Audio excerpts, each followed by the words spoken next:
It's going to take just a few minutes to start with. Few technical glitches.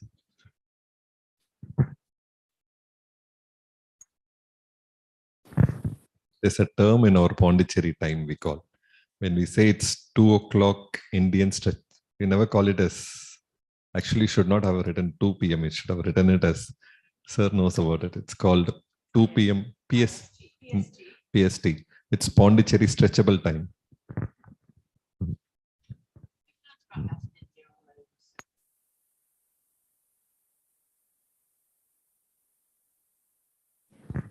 So this is how we'll be taking the entire program. We will have a very crisp short of welcome address and a very crisp welcome introduction about the speaker. And straight away we'll jump over to the talk. And she'll be talking whatever the time she's comfortable with. And she will be, a lot of interaction will be there. So if there's any interaction which the people online wants to ask us, please put it on a chat box so we can share it with them, share it with her. But she will be looking around. She will make sure that the last row of people are always called. That's what she does.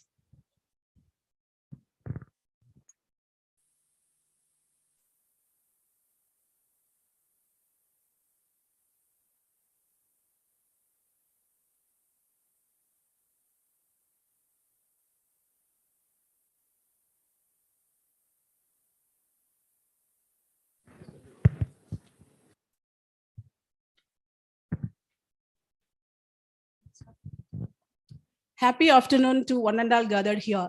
I, Professor Puvi from Kasturba Gandhi Nursing College, deemed it a great honor and privilege to welcome you all for the interactive session on palliative care organized by Hospital Palliative Care Team, MGMCRI, Department of Nursing, MGMCRI, Kasturba Gandhi Nursing College in association with PALLIATIVE India. Now, I call upon Professor Dr. Kripa Angeline, Nursing Superintendent, MGMCRI, to welcome the gathering. I welcome you, ma'am.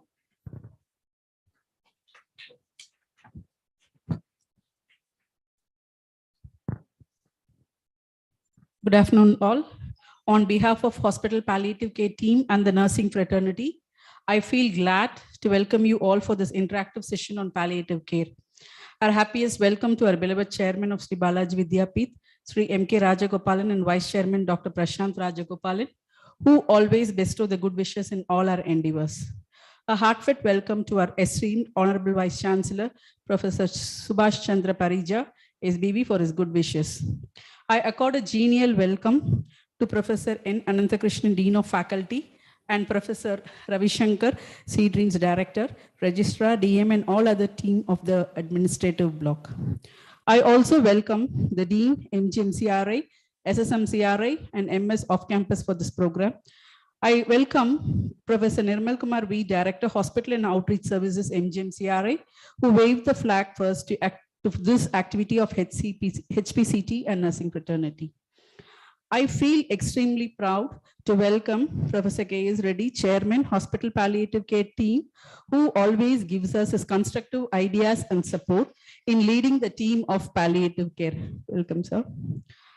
I extend my gracious warm welcome to our chief guest, Ms. Gilly Burns, Founder, Director, Cancer Relief India, who has traveled across with zeal and enthusiasm to illuminate our minds on palliative care through her wide experience and knowledge.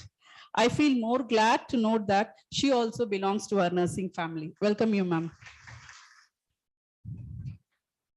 I extend my hearty welcome to all the DMS and Hospital Palliative Care team members, and special welcome to Dr. Swati and Dr. Kannan, who have organized this day today. I extend my warm welcome to Principal in charge KGNC, SSMCRI, and other principal constituent colleges, all senior administrators, HODs in the nursing, and the students in campus and off campus for this session.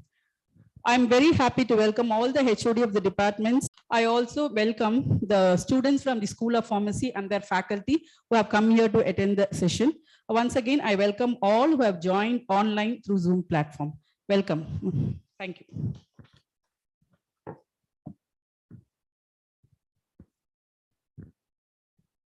Thank you, ma'am. Now I request Professor Dr. Kannan R, Department of Surgery, MGMC RI, to introduce about the speaker.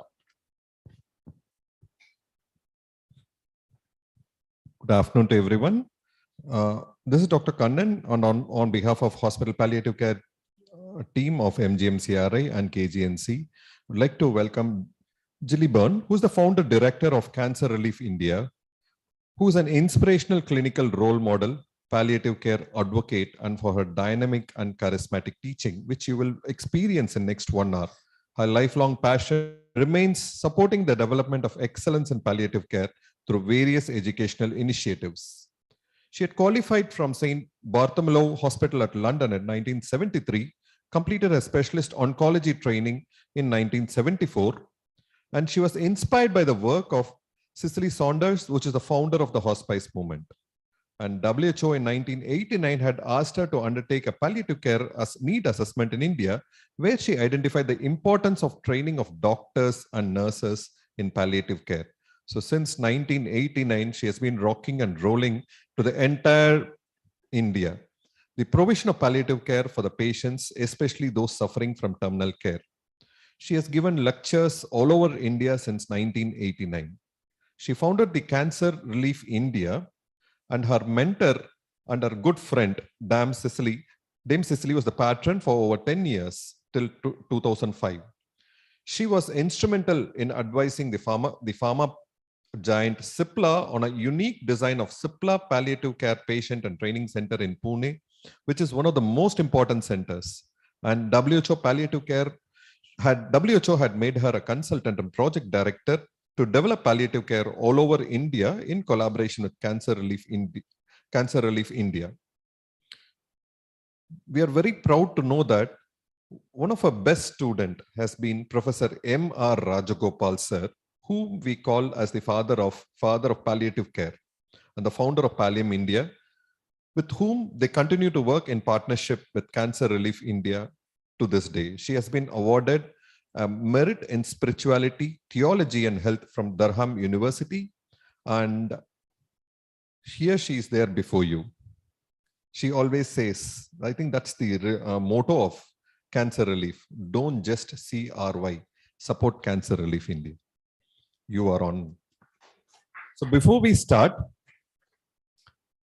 on behalf of the Sri Balaji Vidyapeeth, the deemed university, we would like to welcome Professor Ravi sir to join us, who is the director of Seed Dreams, to join over on the dais, along with Swati ma'am, who is the deputy medical superintendent, and Kripa ma'am, for a simple honoring of our guest. And Annie ma'am also, please do join us from KGNC.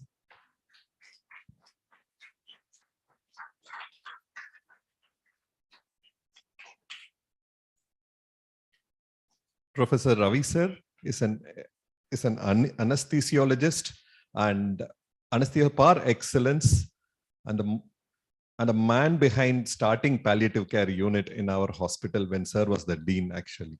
So I request sir to honor ma'am with a small bouquet. And I request Annie ma'am also to join sir in that, please. And,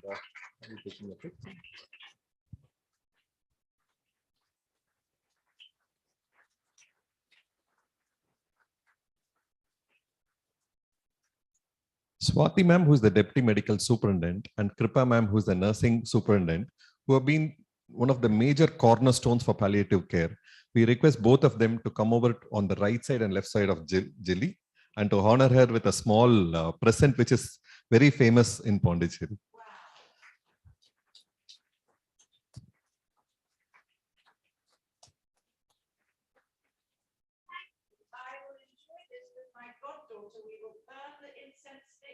Smell the candles this very night. So thank you very much. Can I also request, yeah.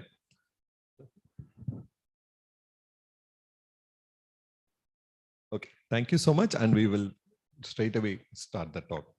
The entire initiative has always been rolling since 2017 under the leadership of Professor K.S. Reddy sir. Professor K.S. Reddy sir has been the Dean of JIPMER and he was the head of the radiotherapy unit.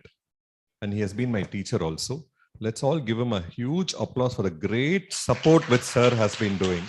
With his support prior to COVID, we had a palliative ward, inpatient ward, where we had about more than 300 patients, and under sir's guidance, we were able to handle gentle dying of more than 45 to 50 patients. And every day we would, sir and his team would see about more than, for a period of 2 years, 3 to 4 years, we had seen more than 400 outpatients. Post-COVID, we are bouncing back and we will also start flying one step at a time.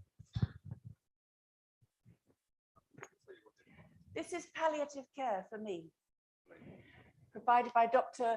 Cannon. Thank you very much. These are my bananas because I love to live on bananas and that's what I eat normally before a talk. So thank you. And it seems it's just the simple little things that are great for palliative care, which is why I love it. Because I'm not little, but I'm reasonably simple. I like simplicity. And I want to be able to tell you about what you can do very simply that doesn't require machines. Because you, nurses and doctors, and all of you humans and lovely people out there are what is important, not the machine. And today not today, but a few days ago, I was in a hospital in another part of India, and the machines were all going off, beep, beep, beep, beep, to warn nurses that something was wrong with the patient. Where were the nurses? Sitting at the desk. So I said, why is this happening? And they said, oh, the machines aren't working. The machines aren't working. So we need to start thinking about how we communicate and how we let patients communicate with us. Thank you so much. And has that got a light on it as well? So the power of Namaste, the importance of compassionate and competent communication if you want to give competent palliative care, equal, like a balance. There needs to be both competence and compassion. And this whole beautiful greeting that you have of Namaste, the God within me or the spirit within me bows to the spirit within you. It is much nicer than our handshake, but sadly, last week, I was at a session where people were talking about different types of handshakes. And actually in the UK during COVID, what could be better or safer? So in our churches, certainly the church that I went to, I was saying, look, this is a great thing that comes from India, Namaste. And now we've adopted that. We don't shake hands, which is so formal.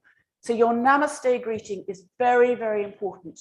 And particularly nurses, well, doctors as well, but particularly nurses, when you are welcoming a patient onto your ward, or you're going in for the first time on that particular shift, Namaste, madam. And if they don't know you, you must introduce yourselves. That's really, really important. It's very simple. It's very important. So we are communicating all the time. What do you think about that? Is that true? Are you communicating with me now? How are you communicating? How? Somebody over there had an itchy nose, I noticed. You communicate by your body language. You communicate with your eyes, the nodding. There you are, non-verbal communication. You communicate with, but if this isn't a topic you really want to listen to. So we're communicating all the time. And your patients are watching you all the time. And you are communicating with them all the time, whether you realize it or not. And it's a very big burden, but we are communicating all the time. My poor goddaughter today, I was in a bit of a strop today, a bit of a bad mood, and she was able to calm me down, and it was lovely. And I wasn't throwing things around, but my tone of voice was that I was angry. So even though the words I might say the words in one way, but if I'm angry, they will come out non-verbally, the paralinguistics of speech. It's impossible not to communicate. It's impossible. Even when you're asleep, you're communicating. You're communicating the fact that you're asleep.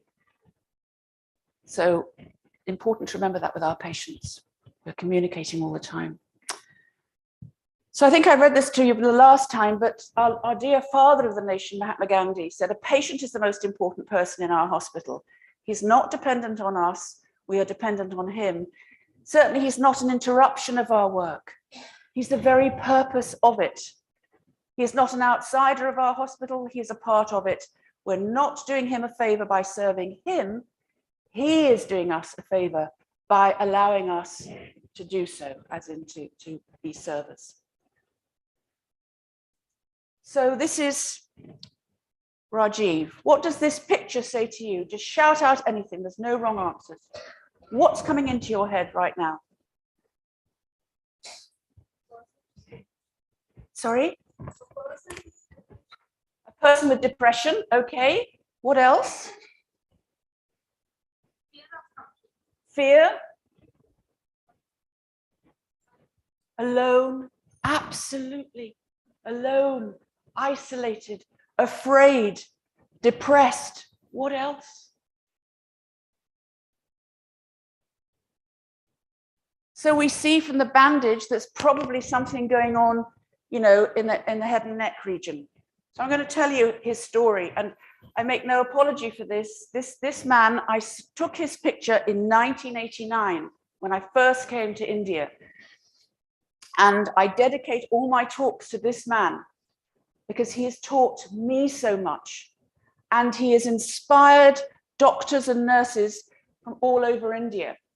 And Dr. Firuza Patel, who I've just recently seen in Chandigarh, who was one of the presidents of the Indian Association of Palliative Care, saw this picture in 1992, a doctor, a professor of radiotherapy, and she wept. She wept when she heard his story. And when she heard his story, she expanded her radiotherapy expertise, radiotherapist expertise, to palliative care. And that's another message. Palliative care isn't an add-on. It starts at the point of diagnosis. It starts at the point of diagnosis, even if the tumor, the cancer, if it's cancer you're dealing with, is going to be curable. Patients still need palliative care. They probably will still need maybe some pain relief, maybe something as an antiemetic when they're having the chemotherapy. They will still need palliative care. So it starts at diagnosis. So imagination. And Einstein said, imagination is more important than knowledge. Well, can you believe that? But I think it is. For knowledge is limited to what you know today and what we understand right now. But imagination embraces the entire world and all that ever will be to be understood and to know and to understand. And I love your tailors because they have imagination, and the people that repair the shoes and the people that make shoes because they have imagination. They think, as we say, outside of the box. Go and watch them. I bring my shoes and suitcases back to India to be repaired, because in my country, I'm ashamed to tell you, we're a throwaway society. We just chuck everything away. And these guys are really ingenious. And so we need to be thinking about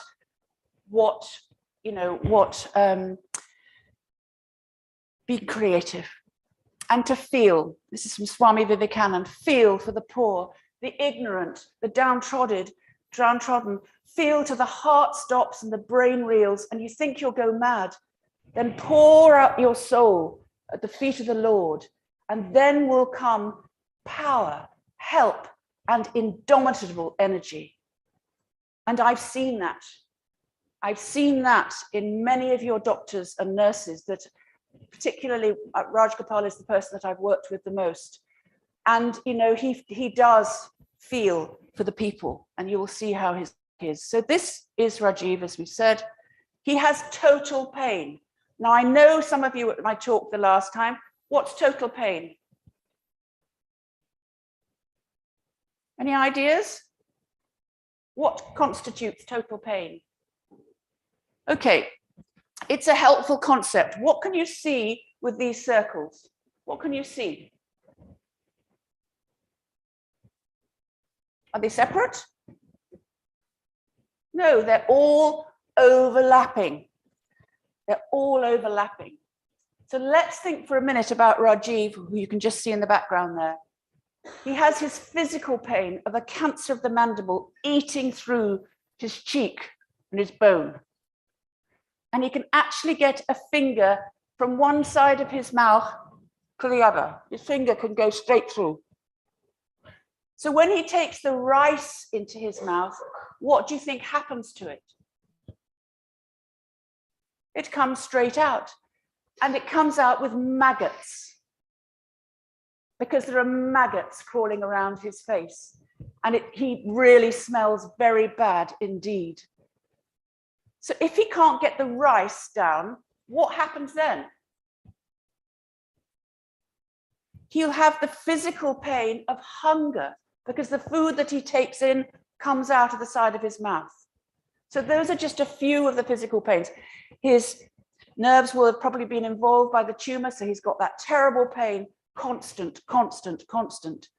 Then there's the emotional and social pain. This is a gentleman who has 3 children, who he loves. And while he was working his rickshaw, he was doing quite well. And he was able to educate them and provide clothes for them and to provide food for his family. But as soon as he got the cancer, he lived with it for a long time, sadly, before he did anything. And that's the problem in India, is that 80% of your patients will come first to the unit when they need palliative care, urgently. And that was his first visit. And so he has total pain. And when we listened to him, he said, "Madam, my God has, through an interpreter, deserted me. What will happen when I die? What will happen to my family? Is God punishing me?"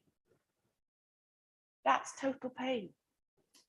And if we imagine it from a woman's perspective, so let's assume I've got maybe breast cancer and my breast has been removed and I've lost my hair and I have lymphedema and I can't make chapatis anymore and my little baby doesn't want to sit on my lap anymore. That's total pain. And I've lost my job because I used to be a good technician, but I can't work. That is total pain. And all your patients will have that to one degree or another. So this is Cicely Saunders, who Dr. Cannon mentioned. Nurses, a real inspiration for you, a voice for the voiceless, founder of the hospice and palliative care movement worldwide. She set up St. Christopher's Hospice in 1967. She started life as a nurse, then she became a social worker, and at the age of 39, she became a doctor. And it was another nearly 20 years later that she set up the hospice once she's raised the money. But these are really important words of hers. You are important because you're you. Doesn't matter if you're the queen or you're a ritual walla. Doesn't matter. We will do everything possible, not only to help you to die peacefully, but to live until the last moment of your life. So we can try and help people to die gently. So hospice, what can you see there? What 2 words can you see? Hope. Can you have hope when you're dying? That's the trouble. Can you have hope? Hands up those of you that think you can have hope. So it's hopeless, is it? So there's no hope for people who have a terminal illness? Is there hope? Well, the goalposts change. I would say that you can still have hope. So we take the hospice, we take the sick, S-I-C, sick, unfortunately hasn't got the K at the end of it, but the whole word hospice comes from a Greek and a Latin word meaning a host, so we as the professionals are the hosts, and a guest. Our patients and our families are the guests. And you remember, guest is God. Guest is God. So our patients, we really need to revere. So they're the host and they are our guests. And the hospice is considered as a place for the weary traveler, a place for the weary traveler. This is when people did long pilgrimages and they had hospices along the way, and the people would rest before they took on the next part of the journey. And so this is for the people at the last journey of their end of their life, perhaps.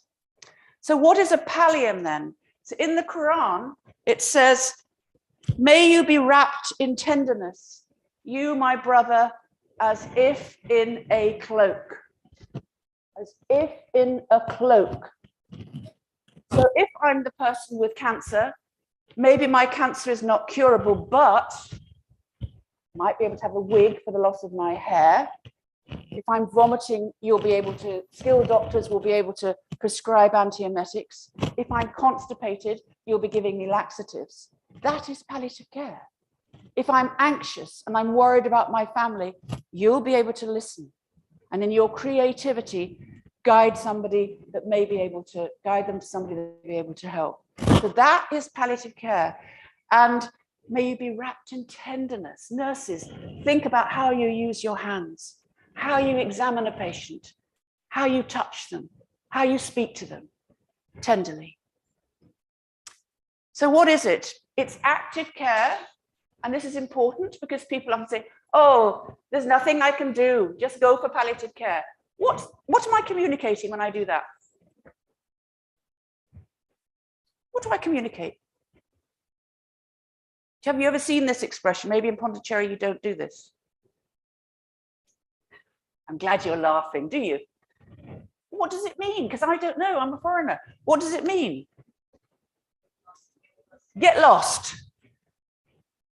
So how often we do that to people, get lost. And it's not, it's almost get lost out of my active clinic, my chemotherapy clinic, because there's nothing more I can do. Well, that's only because the person that says that isn't skilled, that's all. They can't help it. But what they can do is refer them to somebody who is skilled. So it's active care. There's no such thing as passive care, because to care is an active verb. It improves the quality of life. It may not improve the quantity, although in some instances it does. Good palliative care might improve the quantity of life, but it's all about quality for patients and their families, because the families suffer. If any of you have been a family member, you will know what it's like to have somebody that you love in pain. You'll know that pain for yourself. It's about prevention and relief of suffering. That's why it starts at diagnosis. If people have got pain when they're diagnosed, they need adequate pain relief. Identifying all the problems. Impeccable assessment nurses. A treatment of pain and other problems, physical, psychosocial, and spiritual. So ask the patient. We need to ask them, tell me about your pain. Assess each pain. Is it dull? Is it stabbing? Is it intermittent? Is it on movement? Are these the assessment forms that you fill in, nurses? Do you have a little body chart where you can write up where the pain is, and then you ask the patient, does it disturb your sleep? That's a really important question. So you need to assess each pain. Nurses in particular need to be an advocate. Advocare, it's a Latin word meaning to speak on behalf of. That's what your lawyers and advocates do. So you nurses, you've got to be really brave. Now, I know you work in a fantastic clinical setting where you've got doctors who are totally 100% for palliative care, and they will really welcome your suggestions and being an advocate for the patient. So it's a really important role. And maybe giving advice, advising them about diet, advising them about nutritional issues or how to manage their pain. Believing the patient, contracting with them, making a contract to do what's helpful, delivering the treatment, documenting it, nurses, and educating the patients, making sure that what we do is ethical. Explanation. I can remember having a patient who was passing urine a great deal of time, all the time, but didn't have pain relief. She was prescribed frusemide once in the morning and morphine 4 hourly. What do you think might be happening? Well, she was taking the frusemide every 4 hours and the morphine once in the morning. And that was basically because somebody just gave her the tablets and didn't explain.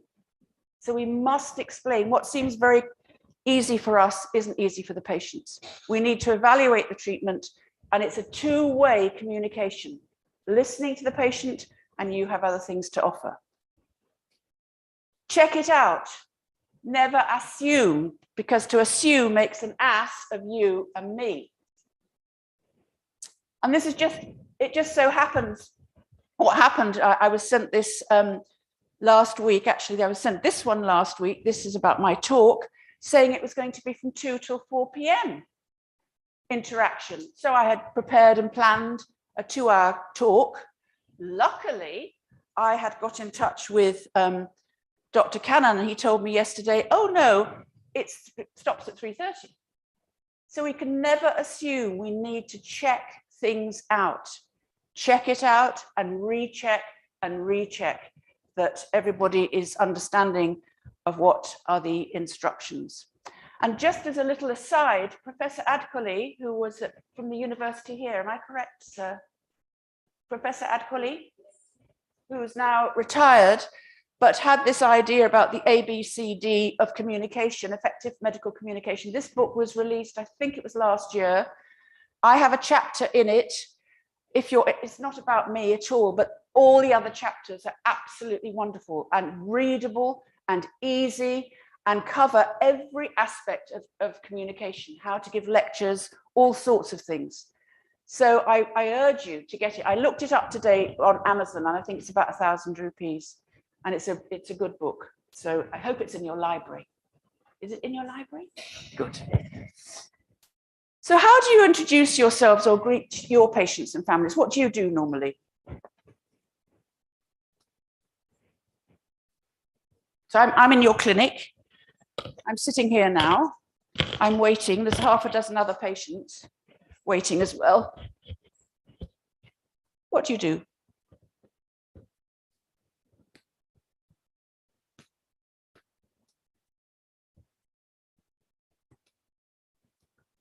Do you come and get me to take me to the doctor?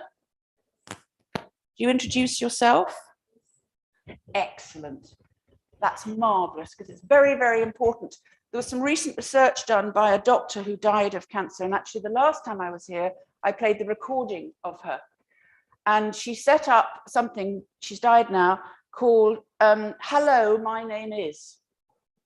Because so many people, porters, nurses, doctors, used to come and do things to her, but never introduce themselves. Never. So you are amazing. If you all introduce yourselves, that is fantastic. And the one person that did was a porter, a hospital porter, who came to collect her, to take her for an investigation. He said, I am George, I'm the porter, and I'm going to take you down to the clinic. And she said, that was the only person that had the courtesy to introduce herself. So she set up this thing called Hello, My Name Is, to encourage people, and it's gone worldwide. So this is honestly, this is so powerful. Namaste is so powerful, and it's so easy. As you're walking towards the end of the bed, Namaste, madam, my name is Gilly Byrne. Takes no time, takes no time. Anyway, I'm going to show you a little experiment we did with no welcome. So what happened, we had 20 doctors and nurses on a course in Trivandrum. They didn't know me, luckily. And so on the door, I put, keep out, keep out. And not very welcoming at all. But people still came in, even though I said, keep out. So I did. I said, can't you read? It says, keep out, get out. So they became very timid. And these were qualified doctors and qualified nurses. And then I split them up and I said to the first one, right, come in here. What's your name? Where'd you come from? Pondicherry, okay. Are you a nurse or a doctor? Doctor, right. And stand over there. Second one, open the door. Namaste, my name is Gilly. Would you like to sit down? Now tell me, are you a nurse, a doctor? Where do you come from? Thank you. Would you like to go and sit with the other group? Right, so they didn't know me. So I then asked for some feedback. And this is what they said. This is my untidy writing. So they said they felt upset, needful, not sure, uncertain, no hope, low self-esteem. This is what I had caused in them, low self-esteem, because of the way that I'd done all this to them. I was inhumane. I alienated them. I had a big ego. It made them anxious, terrible fear. They were never going to see me again. Can you imagine what your patients feel like? If somebody who's fit and well feels a terrible fear, uncomfortable, unsatisfied, angry, unwelcome, hostile, annoyed, felt very bad, what type of person is this? So you can imagine doctors and nurses, if somebody's coming into your clinic and you pay no regard for them, you're using your mobile phone, you're filling out some notes, you don't look up and greet them. What does that feel like for the patient? Now, these are all healthy people that said this. What do you think they said was to why they couldn't do a proper introduction? Does it take longer to ask somebody to sit down and get their name or to stand up? Which takes the longest?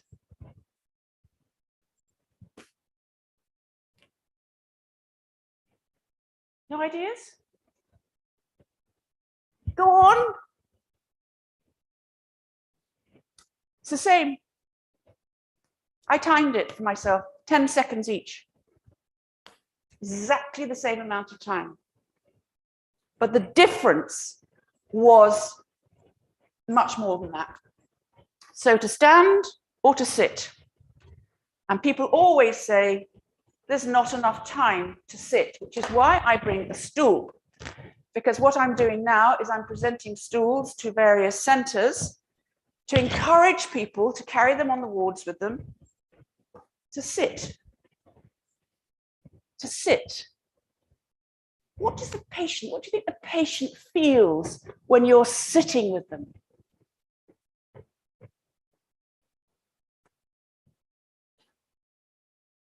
Do you think that's different from shouting at the end? Have you had your bowels open today? I'm not asking you that.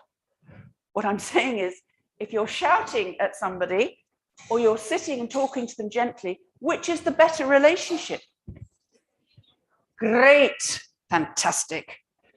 Okay, and so this was when I introduced myself to the other half. They felt honored. They felt, oh, namaste. They felt honored by it. They felt privileged. High self-esteem, they felt comfortable, respect or respected. They felt welcome. They had dignity, familiar, and no tension. And this is just with doctors and nurses who are not ill. Imagination. You're ill, you're coming to this hospital, although it's very beautiful for the first time, and somebody is shouting at you, or you don't understand where to go. What does that feel like? And so something simple, just by you.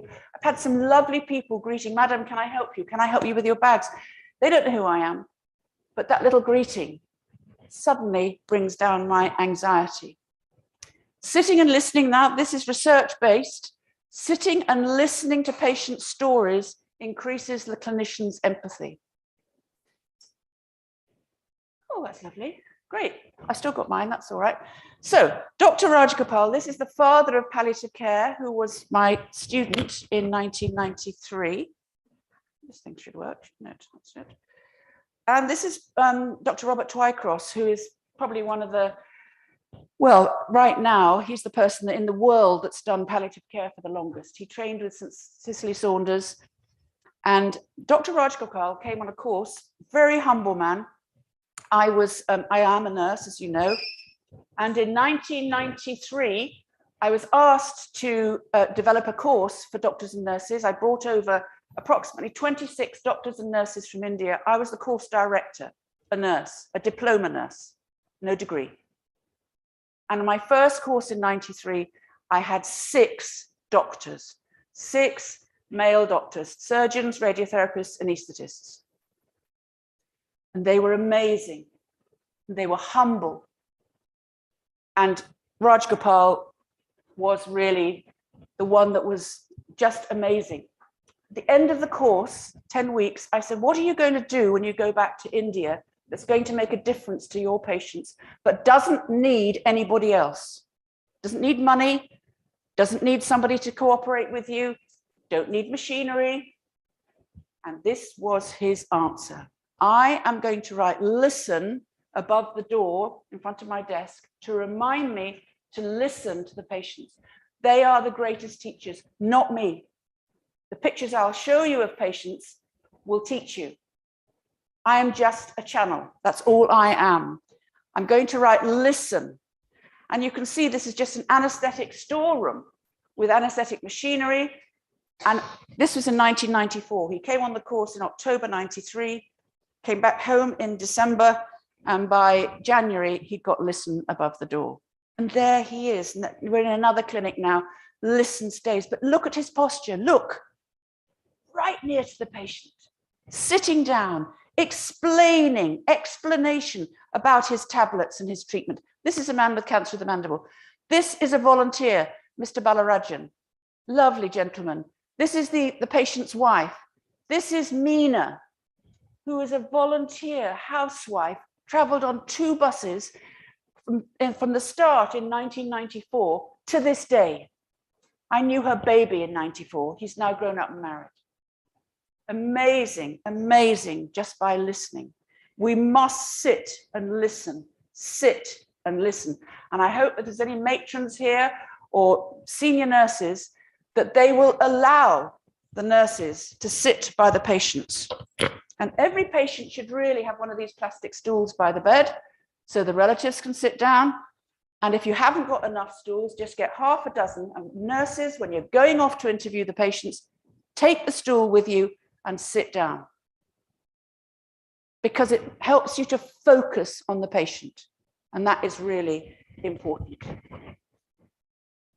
So palliative care starts at diagnosis. And this is Shabir, 1995, had terrible, terrible pain. He'd had his leg was amputated from cancer. He lost his self-esteem. He lost his job, therefore his livelihood. His wife left him. He had 4 children. They went into an orphanage. He lost everything, everything. But palliative care starts at diagnosis, Again, feel. And Dr. Raj Gopal felt what was referred to Dr. Raj Gopal. And here he is listening, the patient and his brother, and they're telling this terrible story about the finances and what can they do? What can a doctor do? What can he do? He can't go and create a livelihood for everybody. But in India, you're great at networking. I don't know, but I know a man who can. So this morning, the taxi driver didn't turn up. He was supposed to come at 8 o'clock. I rang at 7 o'clock to check he was on the way. And the taxi driver said, no, he wasn't coming. Suddenly, not coming. But the wonderful man in the hotel where we stayed just said, don't worry, madam, I will find somebody. So at very short notice, he found somebody to bring me here today. So you may not have the answers, but you probably know somebody who does. And it's all about teamwork. So what he did was, he told this is the Rotary Club, he told these men what the problem was. And so they bought Shabir a brew, B-R-U, you know the coffee machines? Instant coffee, brew, right? This was in 1995. brought him a machine. In those days, I think it was about 2 rupees per cup, and he made 50 paisa on every cup. But it was based in Calicut Medical College, which has 1,000 patients. So probably at least 2,000 visitors going in all the time. And that was the first coffee machine. So the man sold out of coffee. He made profit. And within 4 months, he got his wife and his children back. Because Rajgopal had been creative, teamwork, shared the problem, the social problem. And in the end, he also gave back some of his earnings, 10, 15% of his earnings, to the palliative care clinic, because it had given him a life and it gave him his family back. And here he is. He expanded from just being a little brew coffee machine, and eventually he had a little snack store in the hospital. And these are his 2 employees. That's from the original brew machine. And now he does snacks, he does tea, he does fruit juices, samosas, you name it. Just by creative listening, the power of active listening. And here he was, so palliative care started in 1995, and here he was in 2016. I happened to see him, went to Calicut, said, is Shabir still alive? Yes, he was. He was riding a 3-wheeler bike, and his children are all married, have been educated. That's about the gentle art, not of dying, but of palliative care. Living, even when you have a life-threatening illness. So imagination is more important than knowledge. So I want you to imagine this is you in the bed.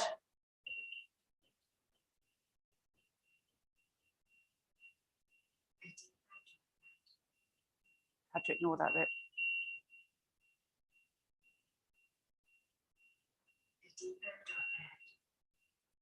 Can you see all this? Do you think this is the gentle art of dying? Imaginations, right, okay. Fast forward, and it's now your turn to die. We are all going to die. I'm sorry about that, but we are. Hands up, those that imagine you're very, very wealthy. You're millionaires, you're billionaires, right? You can afford anything you want, anything. Money is no object. Who would like to die on this machine? Do you understand my question? Why are we subjecting patients at the ends of their lives to this? Why do we do it? Because I'd love some interaction. Do you know why it happens? Can you help me on this? Why does it happen? When somebody who's got a terminal illness is hooked up like this. This ITU, of course, is great. I'm not saying ITU is bad. It's great if you have a car accident or you have a heart attack or something like that happens. Fantastic. Absolutely fantastic. I think we'll keep those lights off. So imagine it's you in the bed. Imagine. And this is how we can do it. This is a dear friend of mine who choked on a piece of food. She's 46 years old. And she choked on a piece of food. They resuscitated her, but actually she was brain dead. And she was on a ventilator for 4 days, and then they had to turn the ventilator off. She lived for about another 48 hours, but there she is, ventilated. And I've used this picture with her. Her mother knows I'm using this picture. This is the mother's hand here, gently on her. So we've surrounded her with the pictures of the family. This is one of her favorite cushions. This was her favorite shawl that I brought her back from India. A pillow, a nice colored pillow. And then round the bed here, we put lights around the bed, had music. The morning she died was fantastic bird song. And so I recorded it. And I had a little phone that had like a little handbag, and I hung it above the bed because she loved nature. She loved the birds. And so as she was dying, she would be able to hear the birds sing. And this is her little boy. She had a little 8-year-old boy. I had to tell him that his mummy had died. The last time he saw her, she was giving him a hug and she was fit and healthy. And this, you know, you've seen the previous ITU, but this was an ITU. And honestly, nurses, and I really hope nurses and doctors will work together on this to try and make ICU a bit more comforting. It's not rocket science. It's just allowing the person to bring in their favorite things, their favorite pillow, and the photographs, which I think are really important. Isn't she beautiful? That is Sadie. That is the lady in the bed. And the trouble is, when we don't use our imaginations, all we see is somebody who is swollen and on a ventilator and doesn't have a name and means nothing to us. I was horrified last week. I went to one hospital and the ward sister, the sister in charge, didn't know the name of the patient. Didn't know, she said, I don't know him. He'd been in hospital for 10 days. She didn't know him. So photographs are really helpful in getting you to understand. So nurses, photographs are a great communication. You say, oh, it's a very beautiful person. Who's this? Oh, this was my daughter. And suddenly you get a connection. You get a connection. Or the family, or the children, or whatever. It opens up communication for you, nurses, so that you can actually talk about social things. So where would you want to die? In intensive care unit on your own? Or at home with your family? And this is a lady called Mrs. Bandari, a picture I took in 1992. She had cancer of the breast. And it's a jolly happy little picture. Sorry, it's not bigger than this, but that's her husband looking on, Mr. Bandari, Dr. Bandari. And I saw her 10 weeks earlier. And she had pain. So we managed to get morphine 4 hourly for her. She had constipation, so we managed to get her something for her constipation. And I really thought when I left, I would never see her again. But 10 weeks later, I went back and I said to Dr. Rakesh Gupta, oh, Dr. Gupta, what happened to Mrs. Bandari? And he said, she's invited you for breakfast. So I went for breakfast and she proudly showed me her new grandchild. And when people have something to live for, you know, that they're waiting for, a marriage, a grandchild, to see somebody again, somebody's nodding there, I think they agree, it means something. So you have a choice. This story really comes at the end, but I will tell you now in case there's no time. So when I was in Mumbai in 1992, and I'd given a lecture like this, and a journalist was there. And the next day, somebody came to the hospital, came to where I was working and said, would I go and see her husband? And the lady came with her daughter. They were Punjabis. And so they came and they brought all the case notes with them and said, Papa has cancer, but he doesn't know. Now, he was being treated at the Tata Memorial Cancer Hospital. Every day he walked into this hospital for treatment. 55-year-old businessman who spoke excellent English. And he'd been just given an appointment for 6 months' time, but it was obvious he wasn't going to live for 6 months. So they asked me to go and see him. I think they thought I could save his life. I don't know, but obviously I couldn't. I explained that I was a nurse, but they kept calling me doctor, but that's fine. So we get to the house, and Indians always like to, you know, communicate and find out about your family. So they said, how many children do you have, madam? So I said, I don't have any children. And they said, why not? And I said, well, I'm not married. How old are you? 41. Why are you not married? I said, can't find a boy. So the mother said, I will find you a nice Punjabi boy. So I said, well, that would be great. You know, she never did manage to do it. That's the sad side of the story. It never happened. But anyway, what I knew was, which was a very difficult piece of information, was that the lady's son, the gentleman's son, the patient's son, which is him there, was married to my friend's daughter, who was a Marathi lady. And they had got married in secret and were living in America, but the family didn't know. So I go in to see the patient and they said, please don't tell him he's got cancer. I said, no, I'm not going to go in and say you've got cancer. but I'm going to listen to him. I'm going to listen. And the daughter that came was about 23 years old. She wasn't married. And there was another son living in the house with his wife that had been married a few months earlier. So I went in and I talked to the patient. He was in a darkened room, lovely man. He said he's had a problem with his appetite, which was understandable. So I needed to talk about giving little portions, something very simple that nurses can advise on, small portions of what the patient loves. He wanted a peg of whiskey at night, but his wife didn't approve. So we needed to talk to her about that.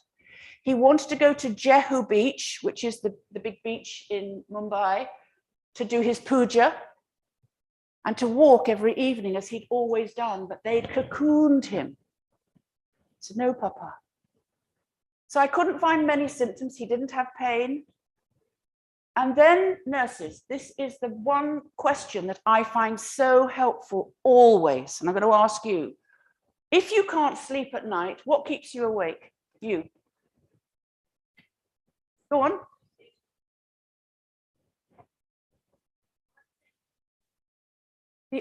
I'm so sorry.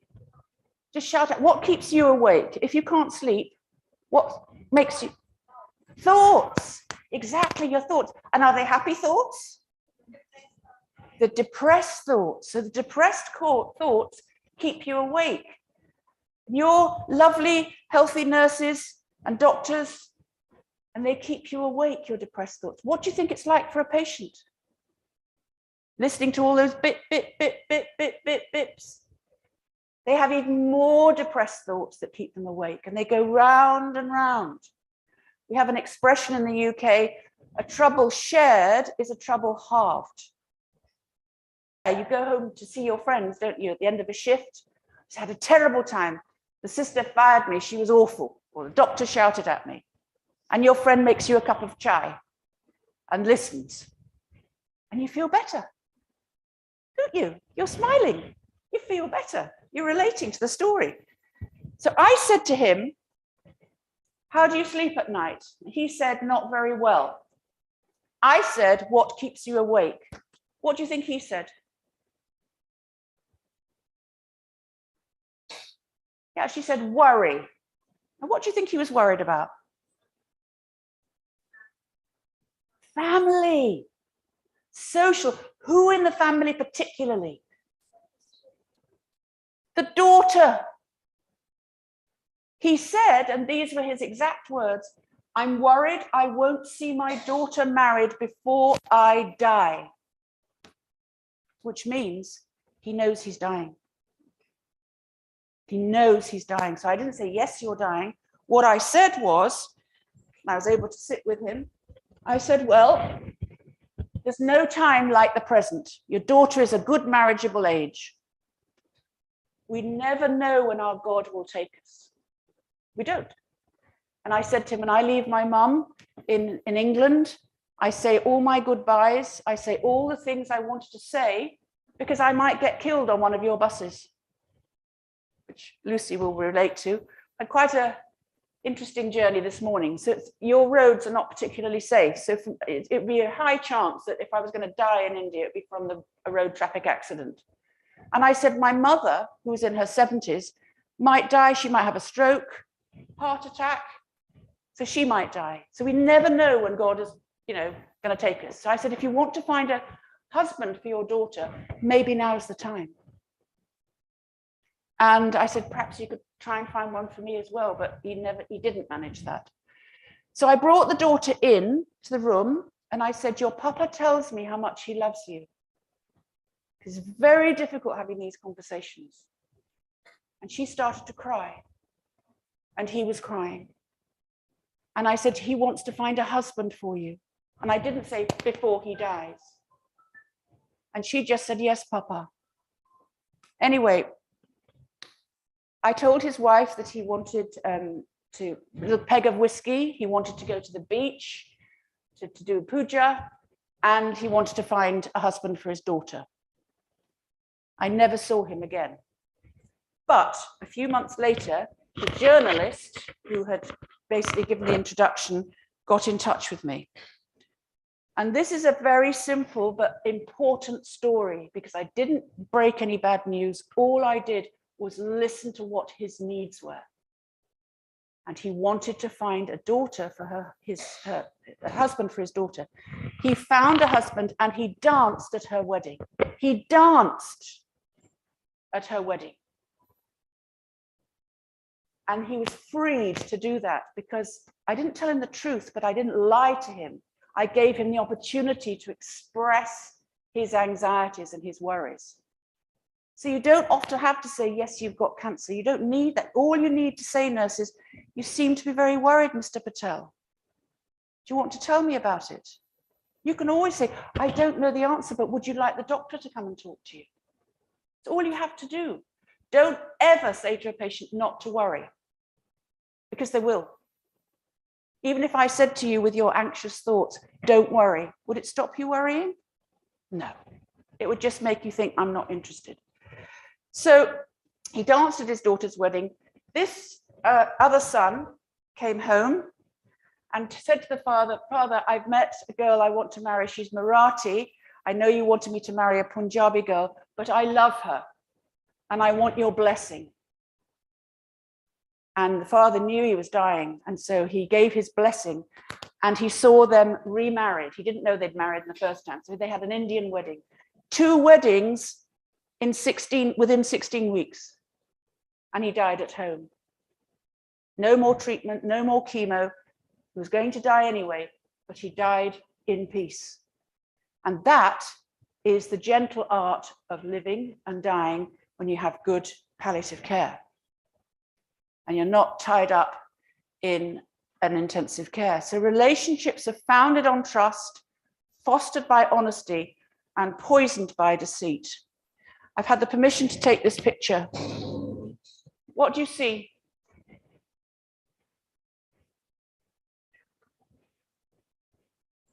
Sorry? Scared? Absolutely terrified. Well done. You can come and nurse me. Well done. So he's scared. What's you going to do? He's absolutely terrified. And, you know, I walked into this ward and unfortunately my technology isn't very good because I walked into the ward and there were all these patients attached to monitors. Beep, beep, beep, beep, beep, beep, beep, beep. I couldn't think. And I would have put the recording on, but I'm afraid I wasn't able to do it. I'm not very skilled at all of that sort of stuff. But he was terrified and he heard all this going on. And the bed opposite was stripped down to the rubber, the bed opposite. And the bed opposite was empty, but still the machine was on, making a terrible noise. And I said to the nurse, why is this on? Oh, patient has had an arrest, she said, gone to ITU. Well, what does that do for the other patients listening to that terrible noise?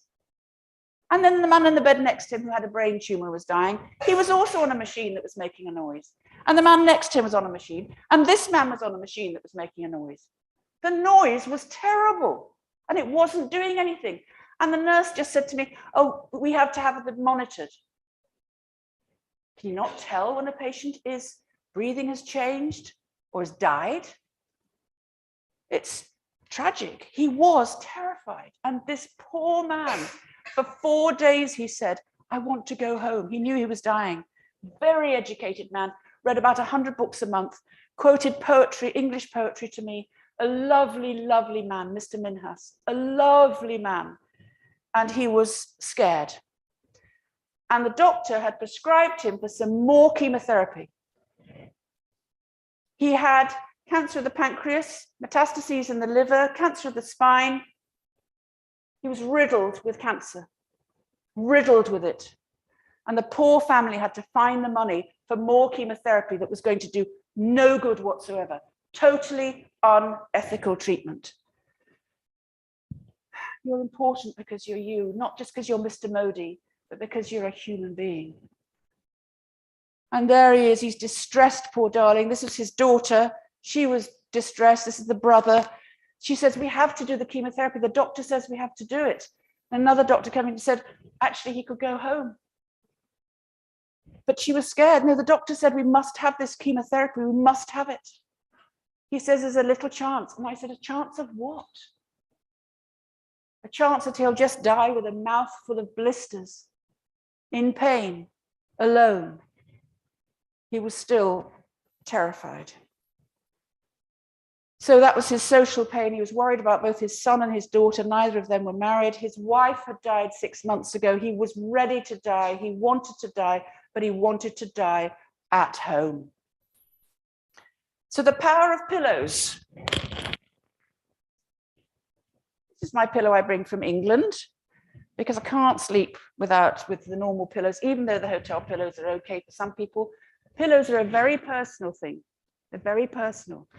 And nurses, it's wonderful if you've got decent pillows, because you can make your patients comfortable. It doesn't cost much money.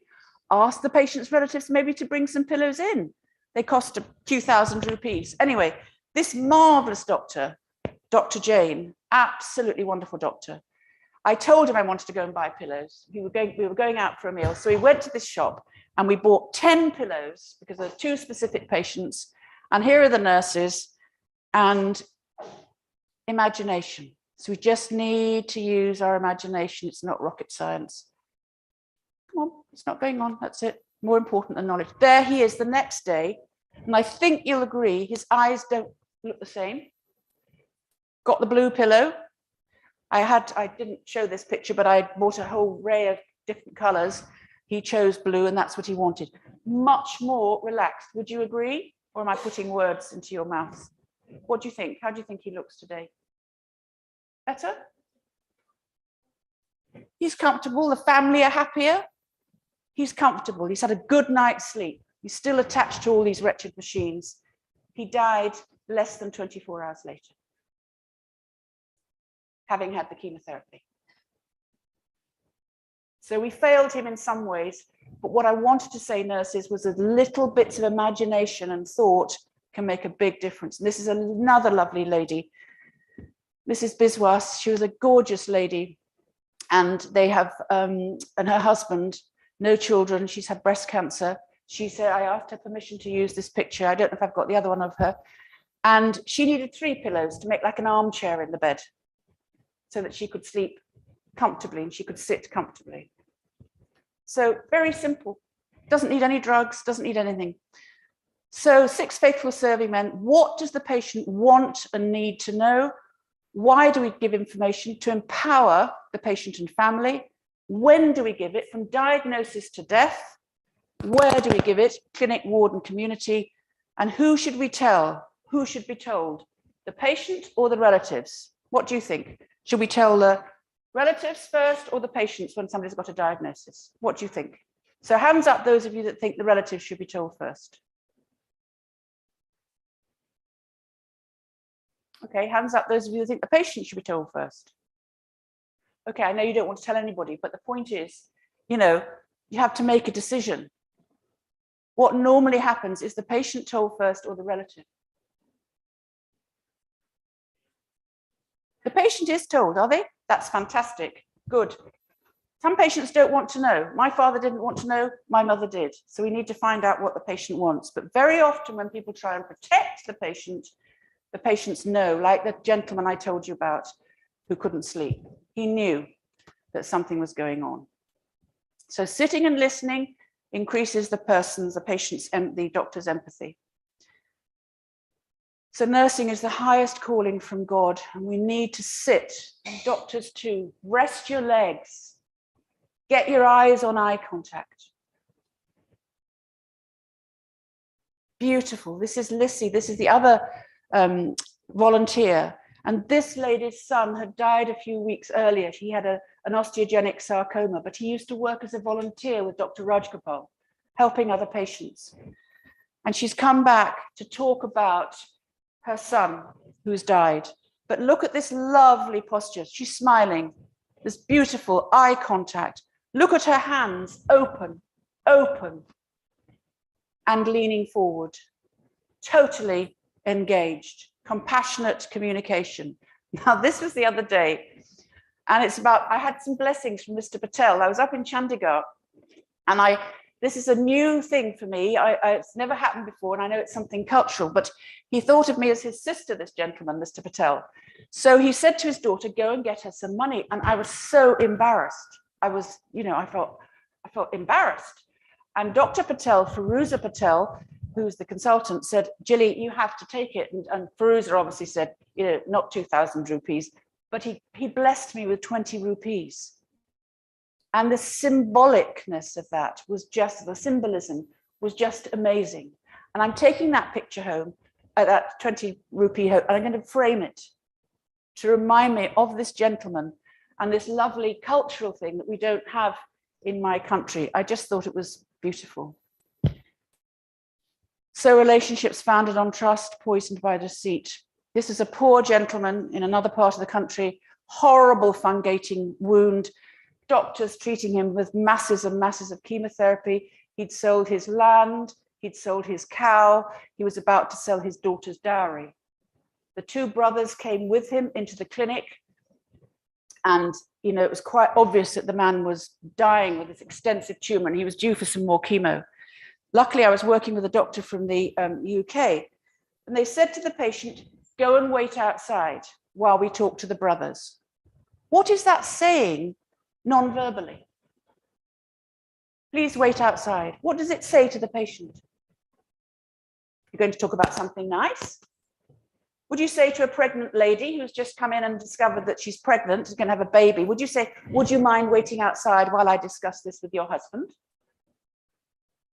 You wouldn't. She might think, oh my goodness, something's wrong. So he was asked to wait outside, and the family were very keen that he should have more chemotherapy, even though it was absolutely obvious it was going to do nothing but make him worse. And I just asked one simple question, and all I said was, does this gentleman have any daughters? And immediately the brother said, so if the chemotherapy is not going to make him better, we could use that money for a dowry. And that's exactly what happened. And so he was given palliative care. We sorted out his wound and the smell of the wound and the maggots coming out of the wound to make it more comfortable for the patient. He received morphine for his pain, and he was able to go home. The truth set him free. The truth set him free. This dear gentleman, nurses, number 1, orthopedic, it says up here. Patient's name? When I asked the doctor and the nurse what the patient's name was, they didn't know. They said, what's your name?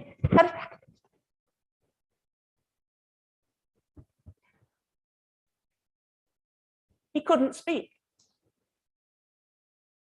Simple thing, simple, simple, simple. Who's this? Ramesh Joshi. So I can walk up to him and say, Namaste, Mr. Joshi. My name is Gilly Byrne. I'm a nurse from the UK.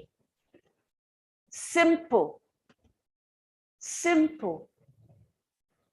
Get the family involved, and the importance of being called by name is really important, and it costs nothing. Wonderful doctor up in Shillong has got all the beds now have names over the top. Is that something you have here? Or have you not noticed? Do you have names so that you can see the names of the patient when you go to see them? Yes, no, no. Okay, well, if you need money for it, I'm quite happy to fund it. I don't know how much these things would cost. I don't know how many labels you've got, but I can spare 1 lakh of rupees to have names put above everybody's bed. And a stool if possible. And some nice pillows. You might need 2 lakh rupees. And I pledge that. I will pledge it. Stools and the names. And this is, I think, being zoomed, so it's going off all around the world. So I'm tying myself up on this one, but I will do it, and I can follow it through happily. And it won't cost that much. We should have a bit of change, but it makes the difference to the patient. It's simple, but it makes a difference. This is Cicely Saunders when she was older. When I came here, you listened to me, and it seemed as if the pain went away while we were talking. Beautiful, beautiful picture. Beautiful, beautiful. ICU, intensive care, or do you call it ITU here? Intensive care, okay. So this is a lovely little lady. She's 84 and she's in the intensive care unit. She's got a nasogastric tube and oxygen piping. Her oxygen sats are 100% and she can swallow. So I was wondering why she had a nasogastric tube. Nobody could give me the answer to that. But anyway, she's got a nurse by her bed, so that's good. Oh, and there's 2 nurses. 2 nurses, that is really good patient-nurse ratio. That is great. So what is going on, do you think?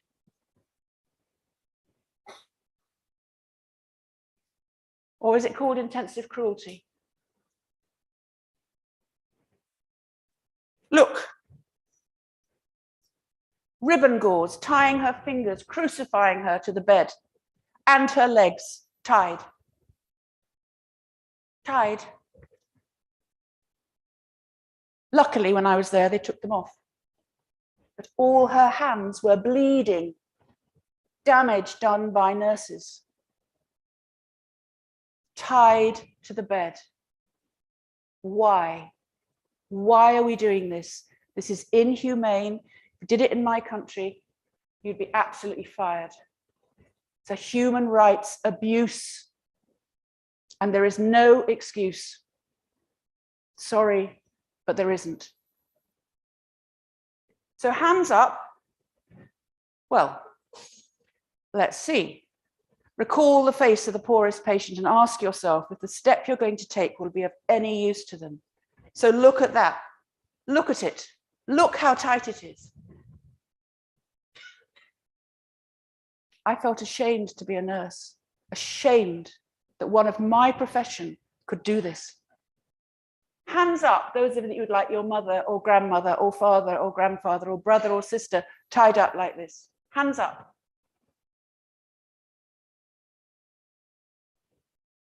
Well, why do we do it to the patients then? If you don't want it, why do we do it to the patients? Why? Why? Nurses, you need to ask yourself this question all the time. Why am I doing this? Am I doing it just because the doctor's given me an order? Am I thinking things through?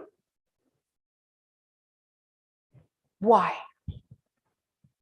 Then she was free. I took her photograph with permission. One grandmother, free at last. She just said, "Namaste, thank you, madam. Thank you, madam." Empower the family. Get the families in the intensive care. Many hospitals, I'm sure this isn't the same, the poor families are outside for 23 hours a day. They're there camping outside. Why don't you bring them in? Empower them. Show them how to help to keep their mum calm and to stop her pulling the tubes out, to give her a foot massage or a hand massage, or to feed her some food. Use the family. That's your greatest strength in India. You've got wonderful strength in India with your families. So subjecting dying patients to being tied up in ICU denies the patient a basic human right. And frankly, it's mindless medicine. It's mindless. And it's negligent nursing. Negligent nursing. And there's no excuse. Hinton, who'd done a lot of work with the dying, said, "The dissatisfied dead cannot noise abroad the negligence they have experienced. The gentle truth will set you free." Again, where would you want to die? I told you about this story before, but there you can see the picture a little clearer. The gentle truth will set you free. You are important. Your patients are important just because they're a human being. We will do everything possible, not only to help you to die peacefully, but to live until the last moment of your life. I'd like to introduce you to my mum. This is Joy, and she was a Joy, Anand, in Hindi, 82 years old when this picture was taken. She looks pretty fit, but actually she was dying. She had a very advanced cancer of the bowel. She had terrible nausea and vomiting, but she wanted to see her first grandchild married. And I'd come to India that year, and I worried if she'd still be alive when I got back, but she was. And the grandchild's marriage was the focus, like that man's daughter's marriage was the focus. My mum's focus was her first grandchild's marriage. And for me, she looks $1 million, terminally ill with cancer, terminally ill. She died 5 days later in her own bed at home. She'd fulfilled her wish and she died at home. The gentle truth will set you free. I've told you that story earlier, so I'm not going to tell it again, but the gentle truth, I didn't tell him anything. We just gently listened. The gentle truth will set you free. I'm sorry this is blurred. I should have, I'm not very good at taking things off the internet, but this is the Queen. Not a very good picture of her.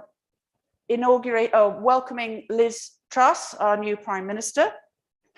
And she was 96 years old, and she had this appointment 2 days, in fact, 46 hours before she died. She was investing the next Prime Minister. And she was very much involved with her death and dying from the start. You can't see it very well. I'm sorry about this picture, but she's got a bruise on her hand, probably from intravenous fluids. And she wasn't well. And so during the Queen's Jubilee, she probably only came out, instead of going to all the functions, she just came out for 1 or 2 for a short period of time. I'm nearly finished. 1 or 2 just for a short period of time. And then she wanted to make Camilla Queen Consort. That was publicly announced about 6 months before she died. And she wanted to get all her family affairs in order. She planned her own funeral. The music, everything else was planned by the Queen herself. She knew she was going to die. We all have to die. But if you give people freedom, they can choose what they want. That's the point. So here she was, and I think she just stayed because she was desperate to see a new Prime Minister. And she stayed I can't believe how she had the energy to do it at 96, to get out of her bed and dressed and say welcome to the new Prime Minister.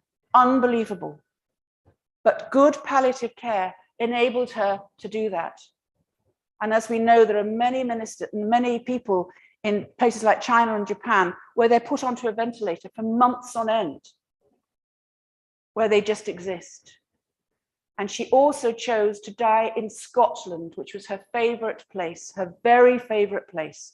And so she was taken to Scotland 2 or 3 months before she died. But she actually opened a hospice in England 6 weeks before she died. Opened a hospice. Amazing. The gentle truth will set you free. So it's individuals, not this great, beautiful hospital and organization. It's not the institutions that make a difference. It's all of you sitting here today. You are the ones that make the difference. So you need to be the starfish. And I know you know this story probably, but I'm going to finish with it now. You can make a difference. And Mahatma Gandhi said, be the change you want to be in the world. You can make the difference. So there's all these starfish on the beach, and there's a man walking along, and as he does so, he picks up the starfish and he throws them into the sea. Because what happens if starfish stay on the beach and they don't get back into the sea? What happens? They die. They die. But there were thousands of starfish, so he was picking them up as he went along, doing his best. Another man comes towards him and says, what are you doing, you stupid fellow? What are you doing? And he said, I'm picking up these starfish and throwing them into the sea, because if I don't, they'll die. And he said, what difference can you make? There's thousands of starfish on the beach, thousands. And as he picked up the starfish and held it in his hand, you think of the starfish like your patients. You've got dozens of patients to look after.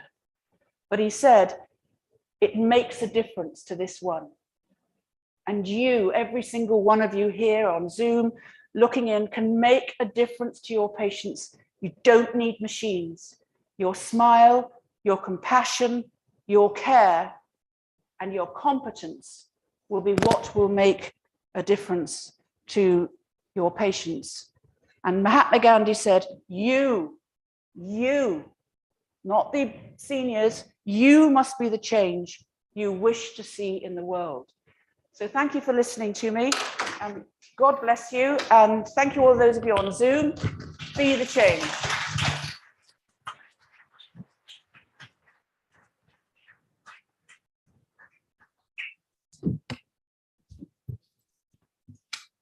I sit here. Thank you so much, Mom, for making this session more lively and interesting. Now, I request Professor Annie Annal, Head Department of OBG Nursing, KGNC, to deliver the vote of thanks.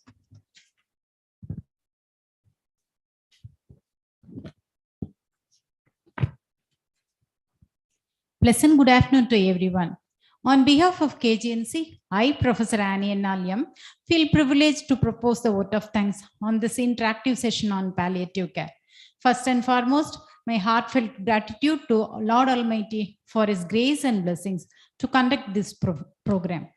I am immensely grateful to the visionary leader, our beloved Chancellor, Sri M. K. Rajagopalan, for all the constant support and blessings. My sincere thanks to our Honorable Vice Chancellor, Professor A.S.C. Parija, for your valuable guidance. Thank you, sir. My deepest thanks to Professor N. Ananthakrishnan, Dean of Faculty, for the encouragement and guidance. Thank you, sir. My heartfelt thanks to Professor Ravi Shankar, C. Dreams, SBB, for your presence. Thank you, sir. My sincere thanks to our guest speaker, Ms. Gilly, Founder Director, Cancer Relief India, for your valuable presence and sharing with us your wealth of knowledge and experience in palliative care. Thank you, ma'am. My heartfelt thanks to Professor Nirmal Kumar V, Director of Health, Hospitals and Outreach Services, SBV, for your valuable guidance. Thank you, sir. I wholeheartedly thank the hospital palliative care team headed by Professor Satyanarayana Reddy, Chairperson, and Professor Kannan R, Secretary, and Dr. Swati Jain Pawar, Deputy Medical Superintendent, for all the efforts taken to organizing this session. Thank you, sirs and ma'am. I am immensely grateful to Mrs. Asha Suresh Babu, General Manager Administration, for the arrangements of logistic support. Thank you, ma'am. My sincere thanks to Professor Sitish Bose, Dean of MGMCRA, and Professor Sukumaran, Dean of Satyasai Medical College, for their presence. Thank you, sirs. My deepest thanks to Professor Kripa Angeline A, Nursing Superintendent, for constructive suggestions and guidance. Thank you, ma'am. My sincere thanks to Professor Sumati P, Principal in Charge, KGNC, for her valuable suggestions. Thank you, ma'am. My heartfelt thanks to Professor Pungodi V, KGNC Coordinator for this event, for her efforts to this program. My sincere thanks to Pallium India and the management and technical staff of Sri Balaji Vidyapith.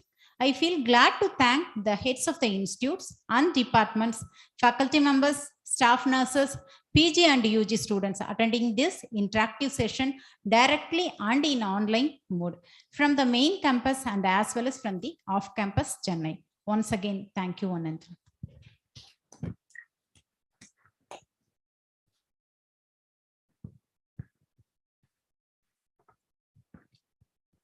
Thank you all. I request all the delegates to join the high teas. It is in the outside. Thank you all.